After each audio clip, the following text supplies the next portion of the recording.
La vertu de l'honneur implique de respecter l'autorité de Dieu et ses principes. Et de manifester aussi du respect envers les autres. Donc, c'est respecter l'autorité de Dieu et ses principes. Donc, nous devons honorer notre Créateur et tous ceux qui sont autour de nous. Et quand il n'y a pas l'honneur quelque part, cela engendre la vengeance, la déloyauté. Là où il n'y a pas l'honneur, attendez-vous à des coups bas, à des vengeances. Voilà pourquoi Dieu déplore de mépriser son prochain. Le mépris a engendré aujourd'hui ce qu'on appelle la déloyauté. Quand tu méprises un frère, une soeur, une autorité, ça engendre la rébellion, ça engendre la déloyauté. Comment tu respectes Dieu et tes frères? Et aussi accorder une faveur, une distinction qui procure la considération. Mais vous allez voir que dans ce monde dans lequel nous sommes, avec l'esprit du monde, la vertu de l'honneur n'est pas pareille. Dans le monde, nous honorons à travers l'apparence, à travers le bien matériel que quelqu'un a. Et dès que la personne n'a plus, on ricase la personne. Mais dans le royaume, il n'en est pas ainsi. Il dit, si vous m'appelez Père Dieu, où est l'honneur qui m'est dû? Quel est l'honneur que vous me donnez? Et il a bien précisé comment nous méprisons Dieu au travers de nos offrandes, au travers de l'adoration. C'est un principe du royaume. Ce n'est pas du vol. Celui qui méprise son frère, celui qui méprise son mari ou sa femme, ou les autorités spirituelles, ou les autorités étatiques, cette personne est en train de mépriser Dieu. Car la femme est une autorité, l'homme aussi est une autorité. Et vous devez voir que quand Jésus lui-même est arrivé, il dit, honore ton père et ta mère. La loi de l'honneur, c'est un principe, cette vertu-là. Et nous devons la cultiver. Faute d'honneur, les gens ont perdu leur foyer, leur entreprise, en méprisant seulement des apparences. D'autres même ont perdu leur destinée prophétique à cause du mépris. Parce que selon eux, il faut honorer des personnes qui sont aisées. Non. D'abord, tu dois reconnaître que tous les êtres humains sur la terre viennent de Dieu. Et à cause de l'image, de la ressemblance de Dieu, tu vas respecter ton frère. L'honneur commence à partir de la maison. Une femme qui sait bien honorer son père et sa mère va honorer son mari, va honorer ses beaux-parents. Un homme qui sait honorer son père et sa mère va honorer aussi ses belles-parents. L'habitude est une seconde nature. Voilà pourquoi, pour faire des choix du mariage, que le Seigneur nous aide. Tu vois un homme qui méprise son père, insulte son papa, critique son papa, une femme qui critique sa maman, et tu veux prendre.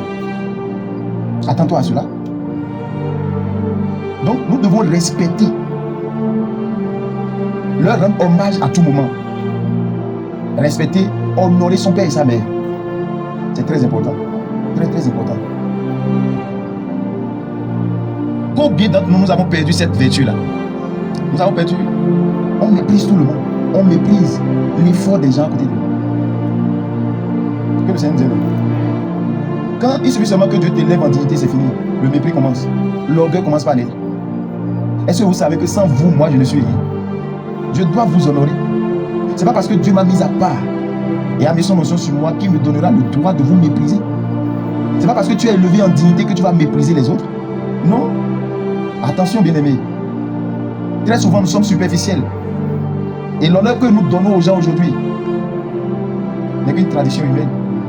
C'est de la flatterie. Ça ne vient pas du cœur. Est-ce que tu respectes l'autorité de Dieu et ses principes? Hein? La Bible dit dans Romains 13 qui a aucune autorité qui vient de lui-même, si ce n'est pas de Dieu. Et aucune autorité n'est là pour nous faire du mal. Non. Et il dit, est-ce que tu peux prendre quelque chose qui n'a pas de la valeur et aller offrir à un gouverneur? Est-ce qu'il va t'accepter? Mais Dieu, lui, il mérite que tu prennes tes habits de cuisine pour venir l'adorer ou bien. Il mérite que tu prennes des sous qu'on ne peut même pas prendre pour acheter au marché et tu veux lui donner. Ouais. Et très souvent, nous voyons que les gens utilisent la psychologie pour agir. C'est pas bien. Nous sommes des êtres spirituels. Et l'honneur que Dieu veut de nous doit quitter l'intérieur, le cœur. Et non la bouche et les lèvres. Donc une femme qui ne sait pas honorer la présence de Dieu, la présence de son roi, qui est son mari, comment peut-elle recevoir de ce mari? C'est bien fait. allons honorer par intérêt. Non. Je vais honorer mon mari. Et mon mari vient. Le mari méprise ce que la femme a fait. Oh, toi, tu vas te regarder qui est là-bas. Mais quand c'est les chocons de dehors, là, il accepte. La femme dit oui. Parce que j'ai reçu l'enseignement aujourd'hui, je vais honorer mon mari.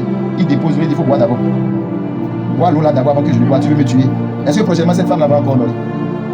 On ne sait pas parfois ce qu'on veut. Hein? Nous sommes tout le temps là dans le négatif. Tout le temps à suspecter le mal. C'est l'homme animal. Gloire à Dieu. Est-ce que tu honores Dieu de ta bouche ou de tes lèvres? Ceux qui honorent Dieu de leur cœur ne désabonnent jamais, ne se déconnectent jamais de Dieu, advienne que pourra. Ceux qui honorent Dieu de leur bouche ne sont pas exaucés. C'est les Alakouman, Dieu les connaît. Oh mon Dieu, mon roi, créateur du ciel et de la terre, je te connais, le redoutable, l'éternel des armées. Oh, Dieu te regarde et dit, oh. Tout à l'heure, il descend là, il commence par me dire. Mais non. Il dit, si vous m'honorez là, quelle est la crainte que vous avez de moi? Oui, la vertu de la crainte intervient encore. La vertu de la crainte t'amène à honorer, à respecter. À ne pas prendre Dieu comme ton ami. À ne pas t'amuser avec la grâce que Dieu t'a accordée d'avoir un mari, d'avoir une femme et d'avoir des enfants. Combien d'entre nous aujourd'hui nous méprisons les enfants? Est-ce que vous savez que par le mépris d'un enfant, tu peux tuer le talent qui est en toi? Je ne suis pas là pour être un juge. Non. Je suis là pour te mettre sur le droit chemin. C'est pourquoi la vie en Christ, c'est une révélation. C'est une révélation. Et la première des choses que le Saint-Esprit donne à ses citoyens du royaume des cieux, c'est la révélation de l'autorité. On ne s'amuse pas avec une autorité. D'ailleurs, toi aussi, tu as une autorité parce que Dieu t'a donné le pouvoir. Est-ce que vous voyez? Mais comment tu te valorises? Voilà pourquoi il dit, si vous mettez les choses, vous séparez des choses viles avec des choses bonnes, il fera de vous quoi? Vous serez la bouche de Dieu. Il fera de vous des vases d'honneur. Il apprend les vertus, les manières à adopter avant d'accéder à la royauté. Parce que dans la royauté, tu n'as pas droit à l'erreur. Et Vachti était bien éduquée. Elle n'allait pas être ingrate et manquer de respect à l'autorité du roi qui l'a coûté cher. Et vous allez voir plus tard, quand Esther voulait venir, la Bible dit, Esther a été soigneusement traitée 6 mois pour se laver avec de l'eau, 6 autres mois pour se laver avec la mine. On l'a appris comment s'asseoir à la table du roi. On lui a éduqué. Ah, le roi là, on ne va pas chez le roi n'importe comment, sans avoir été appelé. Et dans le royaume, on ne se comporte pas comme on veut. Non. Tu es sous la dépendance du Saint-Esprit. C'est pourquoi l'apôtre Paul a été bien précis. Il parlait du royaume en disant, si je vis, ce n'est plus moi qui vis, mais c'est le Christ qui vit en moi. Dans Jean 12, verset 6, il dit, celui qui me sert me suit. Et là où je suis, mon serviteur aussi sera. Et mon Père va l'honorer. Waouh. Donc, est-ce que nous servons Dieu? Si nous servons Dieu, avec quelle crainte nous le servons? Gloire à Dieu. Et il va plus tard dire quoi? L'heure viendra où je mettrai la différence entre ceux qui me servent et ceux qui ne me servent pas. Tu ne peux pas servir Dieu et Dieu ne va pas t'honorer. Toi, des personnes qui sont à côté de toi telles que Dieu les voit. Voilà pourquoi tu ne vas jamais voir quand l'ange apparaît ou Dieu visite quelqu'un. Dieu ne parle jamais du passé de la personne. Il ne parle toujours du présent et du futur, de ce qui va devenir. C'est l'honneur ça. Ne rabaisse pas ton frère. Ne rabaisse pas ta soeur. Oh toi là, tu ne peux rien. Comment tu peux dire qu'il ne peut rien? C'est toi qui veux lui donner la force. C'est toi qui l'as bâti. Et quand tu minimises quelqu'un, tu méprises quelqu'un, la personne, l'homme animal qui en lui va se réveiller. Et c'est ce que Satan aime. Et il va commencer par lui dire, tu dois te venger, tu dois te valoriser. Ça te conduit à la mort. Combien de personnes ont méprisé leurs femmes? Que leurs femmes ne sont rien. Elles ne vaut rien, elles ne font rien. Et envie de se venger, elle dit, je crée aussi mon commerce, je cherche mon propre argent. Dans le foyer, dans le royaume. Dans le royaume, c'est la culture de l'honneur. Et là où il y a de l'honneur, il y a la récompense, il y a le bonheur, il y a la grâce, il y a la paix, il y a la joie, il y a l'élévation, il y a la restauration, il y a la guérison, il y a la protection. Nous devons comprendre que la vertu de l'honneur, c'est quelqu'un qui reconnaît d'abord l'autorité de l'autre, la valeur de l'autre à ses côtés. Je ne peux rien faire de moi-même. Oh, je suis rempli du Saint-Esprit. Est-ce que je peux aller toucher courant? C'est mon domaine. Donc je dois honorer quelqu'un qui est électricien. C'est la valeur que Dieu lui a donnée pour qu'on puisse se complémenter. Mais pourquoi voir de mauvais œil et de mépris le maçon qui travaille? Si le maçon n'a pas travaillé ici, on peut s'asseoir. Il a de la valeur. Pas parce qu'il a l'argent. À cause de ce que Dieu a mis en lui. Et nous aussi, dirigeants, que Dieu nous pardonne. Que Dieu nous pardonne vraiment. Parce que selon nous, celui qui apporte la quantité de l'argent est la personne qu'on doit considérer. Mais la loi et la justice de Dieu n'est pas ainsi. Voilà pourquoi Jésus a dit, parmi toutes les personnes qui avaient donné là, la veuve l'a plus donné à tout le monde. Pourquoi? Parce que la veuve n'est pas venue honorer Dieu avec ses superflus. Il a honoré Dieu avec tout ce qu'elle a. Les autres ont mangé, rassasié avant d'amener vers Dieu. Jésus dit, cette veuve-là, elle a donné plus que tout le monde. Pourquoi nous méprisons les petites choses? Or, rien de ce qui a été grand n'a été grand directement. Et tout ce que tu vois grand aujourd'hui a été petit d'abord. On veut toujours attendre gros avant de faire. Regarde comment Dieu nous a honorés. Dieu nous a honorés. Quelqu'un qui sait qu'il a de la valeur donnera la valeur à son prochain. Celui qui se méprise va mépriser les autres. C'est pourquoi Jésus dit, aime ton prochain comme toi. Est-ce que tu te méprises? Est-ce que tu ne te donnes pas de la valeur? Mais donne aussi de la valeur à l'autre. C'est simple. C'est très simple. Tu ne sais pas apprécier tout ce que ton mari te fait. Selon toi, là, c'est peu. Il va voler. C'est selon sa capacité, non? Ta femme, là, va voler. Regarde les autres, comment ils préparent. Hein? De regarder les autres, comment ils préparent. Toi, tu donnes 2 000 comme marché, l'autre donne 10 000 comme marché. Ils vont préparer les mêmes choses.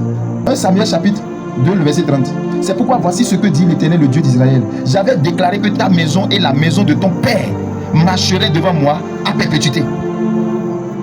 Et maintenant, dit l'Éternel, loin de moi, car j'honorerai celui qui m'honore. Mais ceux qui me méprisent seront méprisés. Ouais, Dieu avait décidé d'honorer à perpétuité le sacrificateur Élie. Et le sacrificateur Élie n'a pas su gérer ses enfants. Et Dieu dit non, puisque vous m'avez méprisé. Parce que les fils d'Élie sur l'autel faisaient de n'importe quoi. Ils n'avaient pas de respect. Alléluia. Aujourd'hui, tu vois, on méprise tellement. Être chrétien là, je ne sais pas quoi, c'est devenu autre chose. On est un peu de nous-mêmes. C'est nous qui savons les gens qui iront en enfer. C'est nous qui savons ceux qui iront au paradis. C'est nous qui savons les sorciers dans nos maisons. Jusqu'au point où on méprise la personne du vieillard. Ça te coûte combien d'honorer ton frère? Or toi tu aimes qu'on t'honore, mais toi tu ne veux jamais honorer quelqu'un. Jésus dit quoi? Vous avez du prix à mes yeux. Est-ce que ton mari a du prix à tes yeux? Ou bien parce qu'il n'a pas encore acheté de voiture, il continue de marcher, il n'a pas de la valeur. Et aujourd'hui, parfois, nous aussi les parents, je vous ai dit que l'honneur est à 4 niveaux. Sur le plan parental, biologique, sur le plan étatique, sur le plan spirituel et des personnes de vieillards. Est-ce que nous arrivons à honorer toutes ces figures-là? C'est pourquoi j'ai toujours dit que nous devons savoir que le mariage doit être honoré à 3 étapes. Toi qui veux prendre la fille d'autrui, tu n'arrives pas à honorer ses parents. Quelle malédiction! Tu n'honores pas les parents qui ont gardé l'enfant jusqu'à ce que toi tu viennes croiser l'enfant. Et parce que tu es enfant de Dieu, tu pries encore contre les parents là qui sont des sorciers. Et Dieu va nous laisser. Tu prends l'enfant d'autrui. Et sous prétexte que tu ne veux pas donner d'autres là, il faut te taire au moins. Mais tu vas voir vision que la maman est sorcière. C'est la maman qui est en train de bloquer votre dot, votre mariage. Même si c'est le cas. Qu'est-ce que Dieu a dit? Honore ton père et ta mère. Est-ce qu'il a précisé le type de père qu'il faut honorer, le type de mère qu'il ne faut pas honorer? Que ton père soit sorcier, que ta mère soit sorcier, c'est pas ton problème. Honore seulement. C'est un principe qui va même te protéger contre des choses négatives qui iront contre toi. Mais tu ne sais pas que c'est un principe qui va te protéger, te donner longue vie. Aujourd'hui, on est là, on prie, Seigneur, donne-moi longue vie. Pourquoi les jeunes meurent? Pourquoi les jeunes vont mourir? Parce qu'ils n'ont pas la vertu de l'honneur. Cet esprit doit nous rééduquer. On a trop de faux zèle. Être chrétien ne veut pas dire que tu as gagné la terre et le ciel. Et que tu dois mépriser qui tu veux. Attention, dans le livre de Lévitique chapitre 19, le verset 32, écoute ce que Dieu lui-même dit depuis le livre de Lévitique. Il enseignait déjà les vertus de Dieu à son peuple. Il dit, tu te lèveras devant les cheveux blancs. Les cheveux blancs. Et tu honoreras la personne du vieillard. Tu craindras ton Dieu. Je suis l'Éternel. Aujourd'hui, regarde comment nous méprisons les vieillards dans nos communautés, dans nos villages, dans nos maisons, dans la nation, un peu partout. Tu vois un vieillard qui a longue vie, c'est que c'est un sorcier. C'est pourquoi il ne meurt pas. Et beaucoup fuient leur village à cause des vieillards. Or, c'est eux qui ont la connaissance. Et beaucoup de vieillards meurent avec la connaissance. Et on souffre. Est-ce que toi, tu vois une personne avec des cheveux blancs, tu te lèves? Non. Tu t'assieds, tu dis, lui-même n'a qu'à se débrouiller. Vous ne prenez pas soin de vos comportements, de vos attitudes après la prière. Que le Saint-Esprit nous donne cette grâce de toujours veiller sur nous-mêmes. Vous avez trop, je ne sais pas si ce don-là, moi je ne sais pas d'où vous amenez ce don-là. Vous avez le don de surveiller les gens et votre propre vie. C'est quel don ça? Ça ne fait pas partie des dons du Saint-Esprit. Ça, c'est un don que toi-même tu as créé. Le don de voir vision sur les autres et non sur toi-même. Veille sur tes comportements. Tu ne peux pas dépasser une vieillard, c'est anormal. Tu es ton propre sorcier. Mais nous, non. Hein. Tous nos vieillards de maison, là, c'est les sorciers et tu dois avoir vision. Gloire à Dieu. Continue comme ça. Tu vas tomber. On n'a plus d'honneur. Et ça fait que ils sont dans leur coin. Et nous, on est là, on crie, Seigneur, bénis-moi. Je dis, oh. Je ne m'en pas encore. Ton mari est d'abord la première autorité établie sur toi. La femme est une autorité que tu dois honorer, toi, mari. Femme, l'homme est une autorité que tu dois honorer.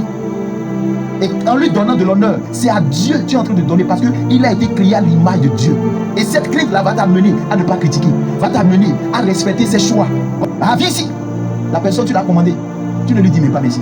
Tu n'es même pas compatissant envers cette personne qui est allée braver la pluie, le soleil et t'apporter quelque chose. Dès qu'il vient, mais il faut l'écouter d'abord. Parce que ce n'est pas ton enfant, c'est ta servante. Tu commences pas à crier. Oh, tu as volé. Oh, tu as fait ci. Oh, moi même si j'achète là, c'est pas ça. Et quand toi-même tu vas là, c'est cher vraiment. Hein? Oh, tu as déjà méprisé quelqu'un derrière ici. Et tempérant que nous sommes. On ne se met jamais à la place de l'autre. C'est la vertu de la compassion qui t'amène à dire, ah, mais et si c'était moi qui est parti à ce temps? Tu ne comprends jamais. Mais tu veux que Dieu te comprenne. Et c'est ça qui fait que nous sommes exposés au monde des ténèbres qui nous attaquent matin, midi, soir. Je dis, les vertus là, c'est une puissance. Apprenez à honorer. Celui qui écoute son prochain l'honneur. Oh, toi, tu es qui? Tu es là, prier, Seigneur, faille sur lui, c'est un sorcier. Tu t'es posé la question de savoir qu'est-ce qui l'a conduit à la sorcellerie. C'est ton mépris. Le fait que tu n'envoies pas l'argent à temps au village.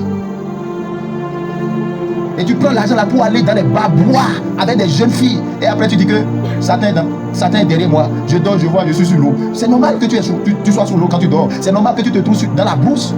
Puisque ta maman est au village. 1000 francs. Crédit 500 impossible. Pendant ce moment, tu achètes un iPhone de 350 000 à une jeune fille de 17 ans.